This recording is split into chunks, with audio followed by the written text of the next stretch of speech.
केवल चर्चा करनी है, सीता जी को लेके नहीं आना है।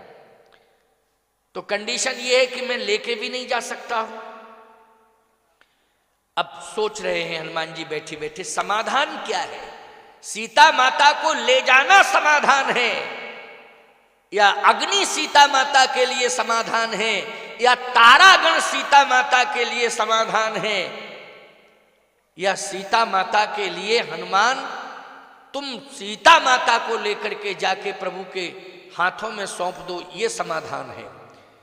ये सब समाधान नहीं है। समाधान क्या है? केवल कथा। बोलो समाधान क्या है? केवल कथा। आहा, सीता जी कह ही नहीं थी। अशोक से कहा कि तुम्हारा नाम अशोक है, तुम मेरा शोक दूर कर दो। अशोक बोला रावण के राज्य में सब फैल हैं, किसी की नहीं चलती, पवन की भी नहीं चलती है, अशोक की भी नहीं चलती। प्रकृति को भी उसने इतना बंधन में कर रखा है कि गोस्वामी जी लिख रहे हैं, समय पुराने परत पात डरत बात, बात मानी हवा। इसका मतलब है रावण हवा से कह रहा था कि हवा, ए पवन, तुम मेरी वाटिका में इतनी सावधानी से निकला करो कि हरा पत्ता की बात छोड़ो, सूखा पत्ता भी नहीं गिरना चाहिए। समय पुराने परत पात, पुराने पात का मतलब है सूखा पत्ता। क्यों? पुराना पात मानी क्या हुआ? पत्ता, और पुराना मानी सूखा पत्ता। समय पुराने परत पात, तुलसीदास जी कह रहे डरत बात। हवा डर रही है कि सूखा पत्ता न गिर जाए, और नहीं तो रावण रिमांड पे ले लेगा। समझ रहे हो कि नहीं? अगर सूखा पत्ता भी गिर गया तो भी स्थिति खराब हो जाएगी। इसलिए पवन देवता डर डर के निकल रहे हैं, भयभीत हैं। हनुमान जी के सामने ही निकले तो हनुमान जी बोले पिताजी आपकी तो बड़ी खराब दुर्दशा है, इतना डरने की क्या जरूरत। कहे बेटा हम जानते हैं कि रावण कितना क्रूर है। हनुमान जी बोले क्रूर भी है और मूर्ख भी है, दोनों बातें हैं, क्रूर भी है और मूर्ख भी है। कहे बेटा चुपचाप रहो, ज्यादा बोलने की जरूरत नहीं है, हमको निकल जाने दो। पवन देवता धीरे से निकल गए आराम से। अशोक बोला हम बिल्कुल बेकार हैं, अगर जरा सा भी हमने अपना प्रभाव सीता के ऊपर छोड़ दिया तो कल हम सुरक्षित नहीं बचेंगे, इसलिए हल्ला मत करो, चुपचाप रहो, बोलने की जरूरत नहीं है। हनुमान जी ने कहा इतना खतरनाक? अच्छा मुझे लगता है कि कोरोना से भी ज्यादा खतरनाक था रावण। कोरोना से इतना डर नहीं लगता जितना रावण से डर लगता था, हैं? इतना खतरनाक, बहुत ही खतरनाक वायरस था। क्यों भाई, था कि नहीं? अब सीता जी ने कहा तो इससे सिद्ध हो गया कि कोई मेरी मदद करने वाला नहीं है।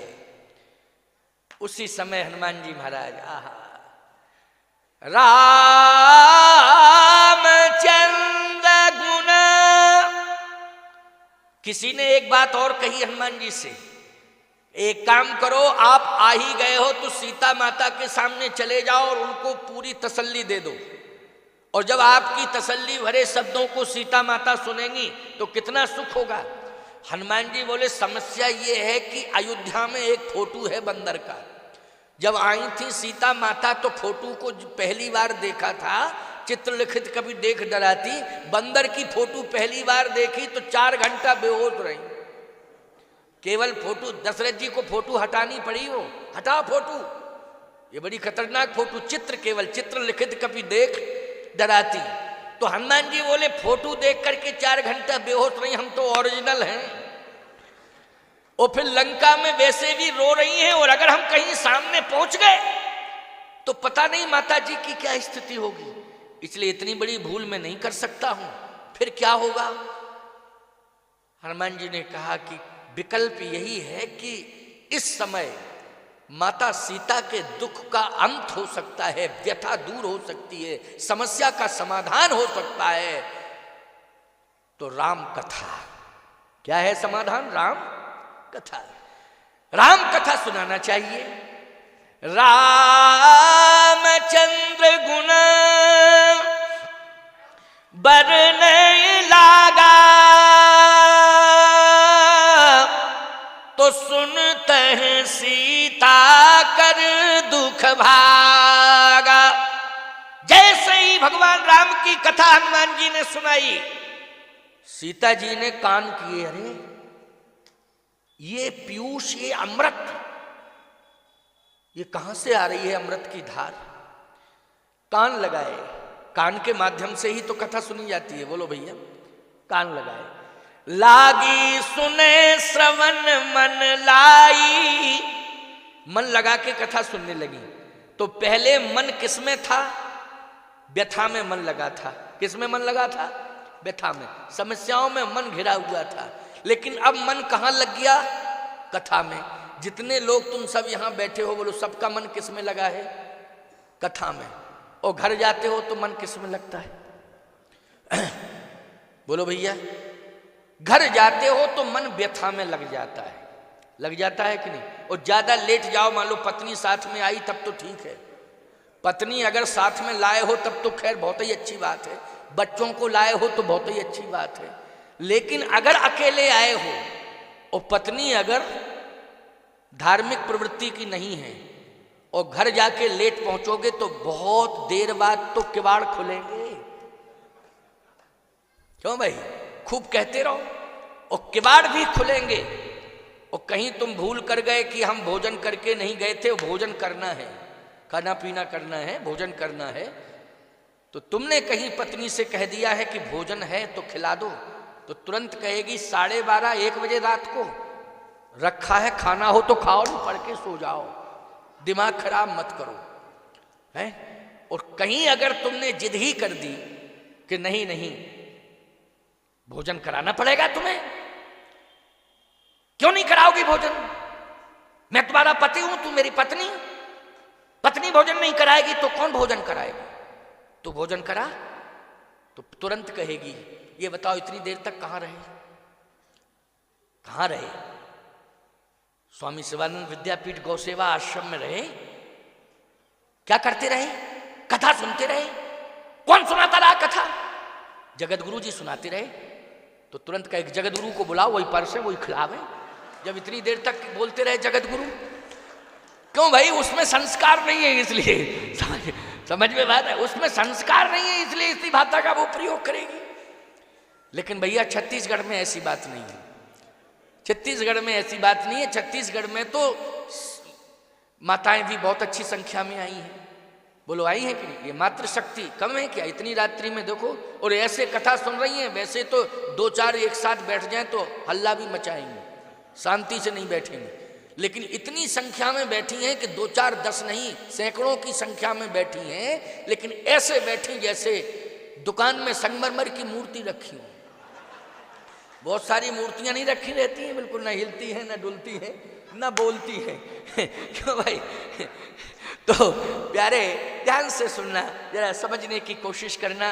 बहुत अच्छी बात मैं बता रहा हूं, कथा में कितनी बड़ी ताकत है।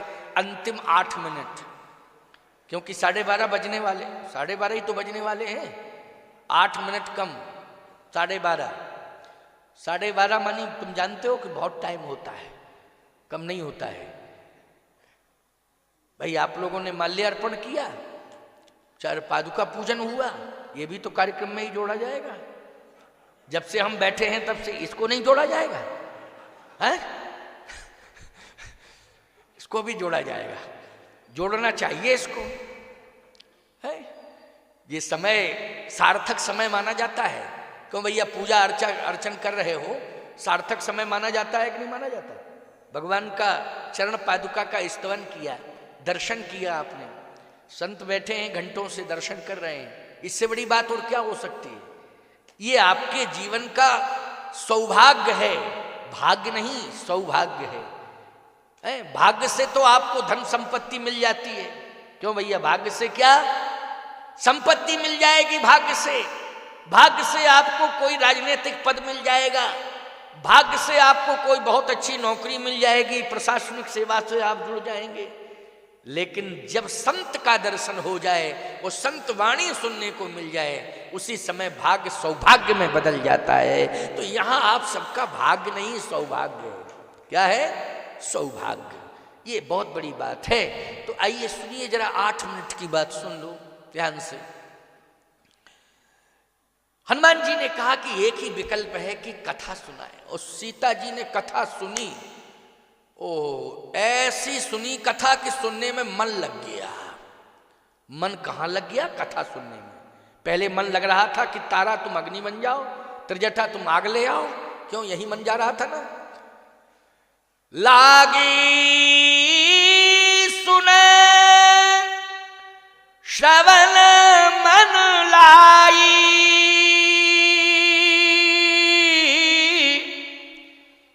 आदि उते सब कथा सुनाई। आहा, हनुमान जी सुना रहे हैं, सीता जी सुनती जा रही हैं। थोड़ा हनुमान जी रुके। सीता जी ने कहा, है कथावाचक, इतनी अच्छी कथा लंका में सुनने को मिल रही है, कल्पना से परे। मेरा जन्म अयोध्या में, मेरा जन्म जनकपुर में हुआ, लेकिन जनकपुर में मेरे पिताश्री इतने विद्वान हैं कि नित्य सत्संग होता है, नित्य कथाएं होती हैं। बड़े बड़े योगेंद्र मुनेन्द्र हंस परमहंस अमलात्मा बिमलात्मा कथा सुनने के लिए आते हैं, लेकिन ऐसी कथा मैंने जनकपुर में नहीं सुनी। अयोध्या में भी कथा होती है, ऐसी कथा मैंने अयोध्या में नहीं सुनी। 11.5 साल चित्रकूट में रही हूं, संत महात्माओं के बीच में नित्य कथा होती थी, लेकिन ऐसी कथा कहाँ बैठ मुनिगण सहित नितसिय राम सुजान, सुनई कथा इतिहास सब आगम निगम पुराण। लेकिन ऐसी कथा चित्रकूट में भी सुनने को नहीं मिली, लेकिन ऐसी कथा लंका में सुनने को मिल रही। कौन कथावाचक हिम्मत कर गया लंका में कथा सुनाने की? अच्छा एक बात बताओ, पूरे संसार में वक्ता कथा कह लें, अच्छे अच्छे वक्ता हैं, व्यास हैं, पूरे संसार में कथा कह लें, लेकिन ईमानदारी से बताओ कराची में कहेंगे? बोलो। पाकिस्तान, कराची कहाँ है भैया? पाकिस्तानी में। और रांची कहाँ है? अच्छा रांची में कह सकते हैं, लेकिन कराची में? रांची हमारे भारत में है, लेकिन कराची में कोई वक्ता कथा कहेगा? और कथा यदि कहेगा भी तो मंगलाचरण नहीं हो पाएगा, और रुंडित मुंड सिर खंडित भुज विषा, भुजाएं अलग हो जाएंगी और सिर अलग हो जाएगा। बोलो यही कंडीशन होगी कि नहीं होगी? वहां कौन कथा कहने देगा और कौन सुनेगा कथा? जहां का विषाक्त वातावरण है, आतंकवाद से ग्रसित है, असामाजिक तत्वों के बीच में, आतंकवादियों के बीच में कथा कौन सुनता है प्यारे? और सुनता कौन? कथा की कहने की हिम्मत कौन करता है?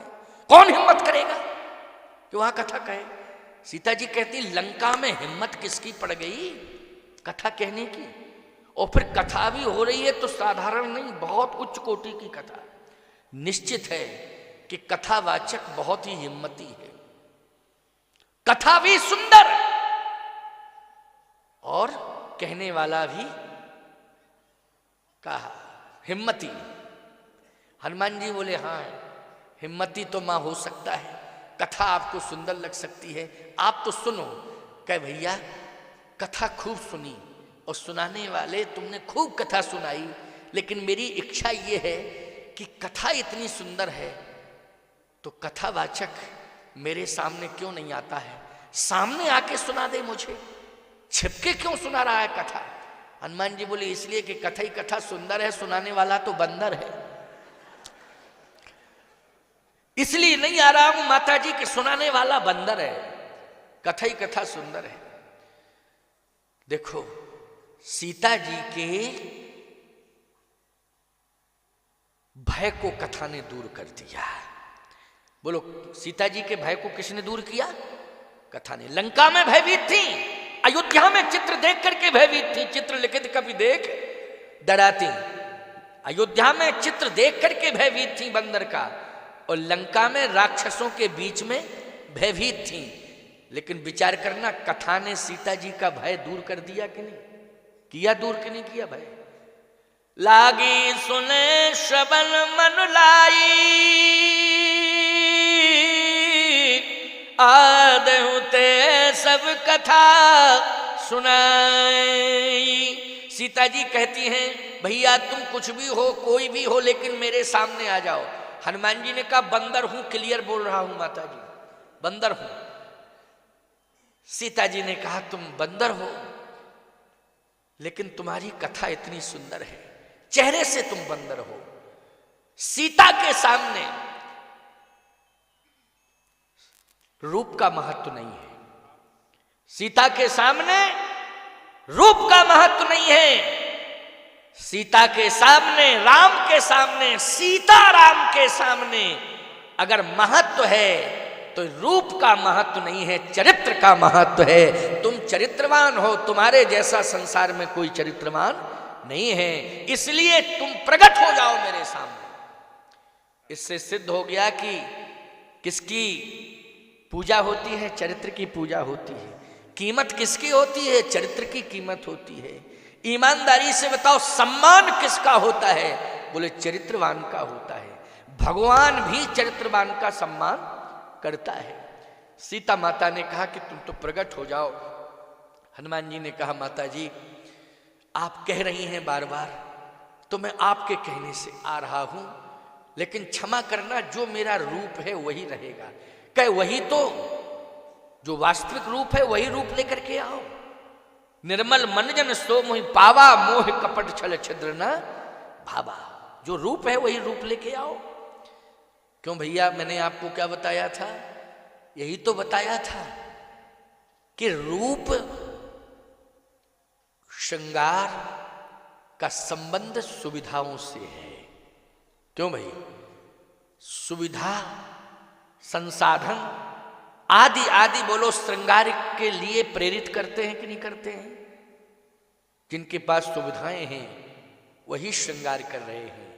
लेकिन सत्य तो ये है, जो संत होता है और जो संत परंपरा में भक्त जीता है, वो कभी भौतिक संसाधनों से अपना श्रृंगार नहीं करता है। उसका श्रृंगार तो चरित्र से होता है, इसलिए चरित्र ही उसका श्रृंगार है। चरित्र से बड़ा श्रृंगार दूसरा होता ही नहीं है।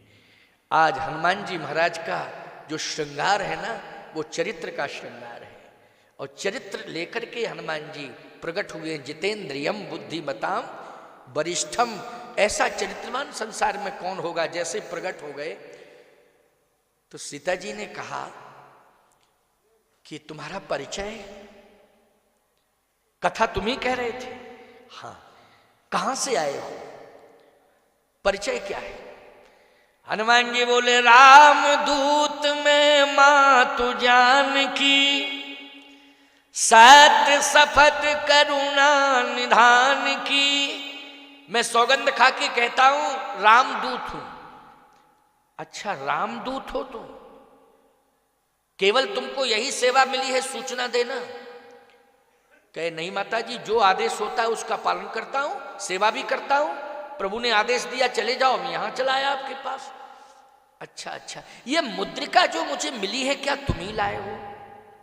हनुमान जी बोले यही मुद्रिका मातु में यानी, और दीन राम तुम कहां सहदायनी। ये मुद्रिका प्रभु राम ने ही मुझे दी थी।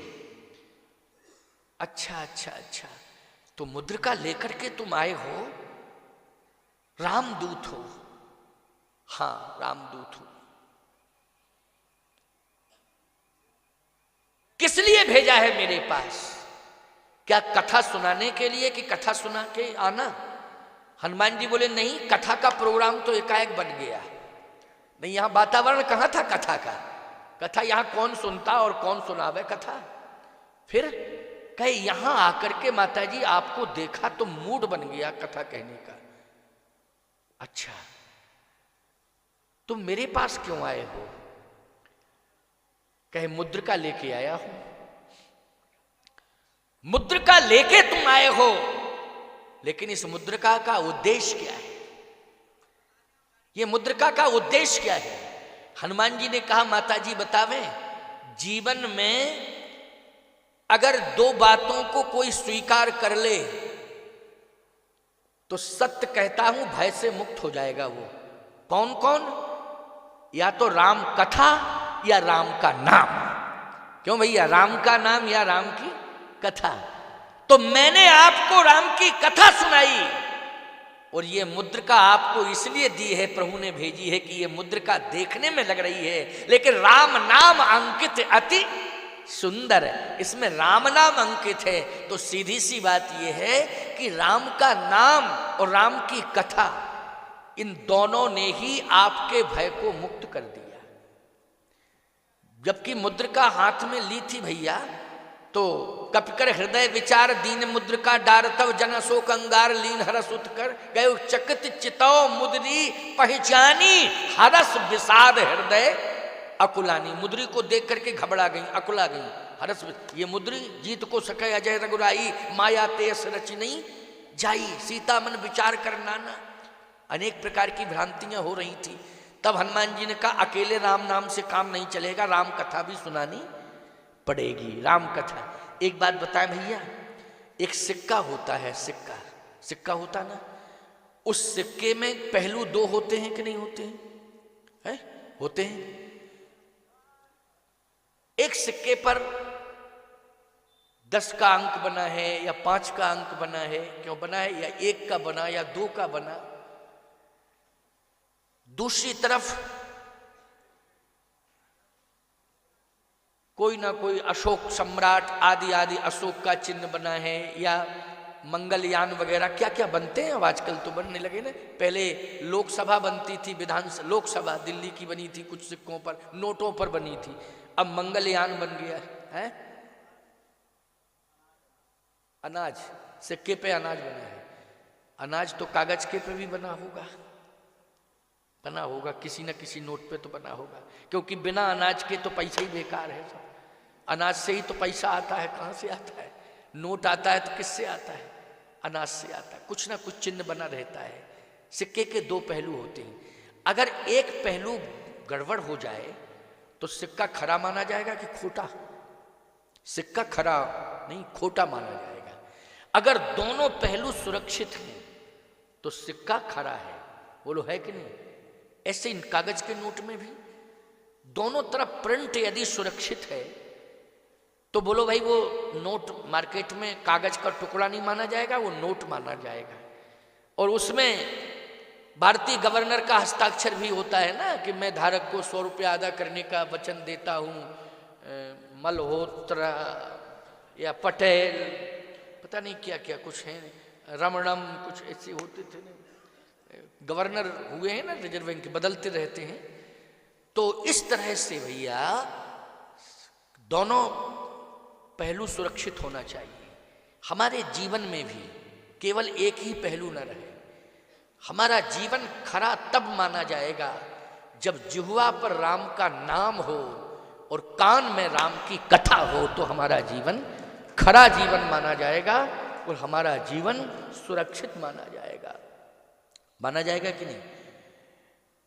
सोचो जरा, जब मकान में, अब आजकल तो परंपरा हो गई कि एक ही किवाड़ लगता है, क्यों भाई? लगता नहीं, लेकिन पुरानी परंपरा में किवाड़ एक होता था कि 2 होते थे? बताओ जरा। 2 होते थे ना। अब पता नहीं, अब पहले देहरी बनती थी, अब तो सपाट, कहीं देहरी वेहरी का कोई चक्कर ही नहीं है। पहले देहरी का महत्व था, कपाट का भी महत्व था, अब देहरी सपाट और कपाट एक ही। अब व्यवस्थाएं बदलती जा रही हैं। देहरी का मतलब क्या था? देहरी का मतलब ये था कि नारी तू घर की रखवाली, मैं घर का पहरे वाला। पति कहता था कि देहरी के बाहर की जिम्मेवारी मेरी है और देहरी के अंदर की जिम्मेवारी तुम्हारी है। तो देहरी थी, उसको देहरी को क्या बोलते थे छत्तीसगढ़ में? बताओ। देहरी। चलो भैया हम ठीक ही तो बोल रहे हैं, भ्रमित नहीं, देहरी। लेकिन एक बात आपको बतावें, अब देहरी खत्म। आज का आर्किटेक्ट जो है देहरी का कहाँ बनता है नक्शे में देहरी? अब तो सीधा प्लेन, देहरी का कोई मतलब नहीं। सीधी सी बात यह है कि अब जो भी अंदर बाहर का करना है तुम्ही को करना है। जो भी अंदर बाहर की जिम्मेवारी है सब तुम्ही को करना है। भैया मैंने खुद कान से सुना है और आंख से देखा है। एक घर में हम पहुंचे, कहे स्वामी जी आए, स्वामी जी आए, दूध गर्म करो, दूध गर्म करो, दूध गर्म करो। पत्नी बोली देखो स्वामी जी आए हैं, उनको बैठा लो, अभी मैं व्यस्त हूं। मैंने कहा कौन बोल रहा है ये सूपनखा बोल रही है कि ताड़का की सिंह का? ये कौन बोल रही है? फालतू की बकवासबाजी कर रही है। क्या हम लोग फालतू हैं जो घर में आ गए? कहे महाराज क्षमा करना, पत्नी है, पत्नी है। हमने कहा इतना पतन, फालतू की भाषा क्यों बोलती है? कहे महाराज वो व्यस्त है। तो हमने कहा व्यस्त है तो ये कह देती कि आ रहे हैं, आ रही हूं और चिंता मत करो। लेकिन वो तो स्पष्ट बोल रही है कि स्वामी जी आ गए हैं तो बैठा लो, अभी मैं व्यस्त हूं, आ नहीं सकती हूं। पति कह रहा दूध गर्म करो। तो पति बोला महाराज जी आप परेशान मत हो, दूध में ही गर्म करके लाता हूं। वो गया, दूध गर्म करके लाया। थोड़ी देर में कहा कि फल रखे हो तो फल लाओ। कहा मैंने एक बार कह दिया ना कि मैं अभी बिजी हूं, मैं व्यस्त हूं, अभी टाइम नहीं है। फल रखे हैं फ्रिज में। बेचारा दौड़ा दौड़ा गया और मेरे ही सामने फल को अमनिया कर रहा है। जब फल हमने पा लिए, दूध ग्रहण कर लिया, तब बाद में पत्नी आई और प्रणाम करने लगी। हमने कहा बस देवी, मेहनत इसने की, फल लेने तुम चल जाई। हटा! बेचारा आधा घंटे से पौन घंटे से मेहनत कर रहा, दूध भी गर्म करके पिला रहा है, फल भी अमनिया करके खिला रहा है। उधर से आ गई तुम सज धज के प्रणाम कर, आशीर्वाद। हटा! मेहनत ये कर रहा है, फल इसी को मिलेगा, तुमको फल मिलने वाला नहीं है। सीधी सी बात, फल यही तो है कि प्रणाम करके आशीर्वाद लेना। बोलो इसको क्या कहते हैं? इसको फल कहते हैं। छत्तीसगढ़ की बात नहीं कर रहा हूं, यहां तो रामराज्य है, क्या कहना है। यहां तो ये बड़ा स्वागत करती हैं, अनेक प्रकार के व्यंजन बनाती हैं। घर में मेहमान आ जाए, अतिथि आ जाए साहब, तो बड़े भाव से भोजन तैयार करती हैं। इसलिए तो कहता हूं माताओं बहनों, भाव से भोजन तुमने बनाया, इसलिए तुम भाव की भूमि पर प्रकट हो गई हो। क्योंकि भाव की भूमि पर कौशल्या प्रकट हुई थी, इसलिए भाव के कारण राम जी उनके बेटे बन गए। किसके कारण बन गए? भाव के कारण। भाववश भगवान सुख निधान करुणा, अयन तज ममता मदमान, भजिए सदा सीता रमन। तो सीधी सी बात है, जीवन को यदि खरा बनाना है तो दो को स्वीकार करो, राम का नाम और राम की कथा। समझ लेना कि ये आपके जीवन की रक्षा कवच होंगे। सीता जी को जो मुद्री मिली उसमें राम नाम अंकित, अति सुंदर राम का नाम है। और हनुमान जी ने जो कथा सुनाई है, उस कथा सुन करके सीता जी के हृदय में श्री राम जी की कथा के माध्यम से श्री राम जी ही प्रकट हो गए। ऐसा आज की कथा का भाव है। तो हम लोग कथा सुनते रहें और राम का नाम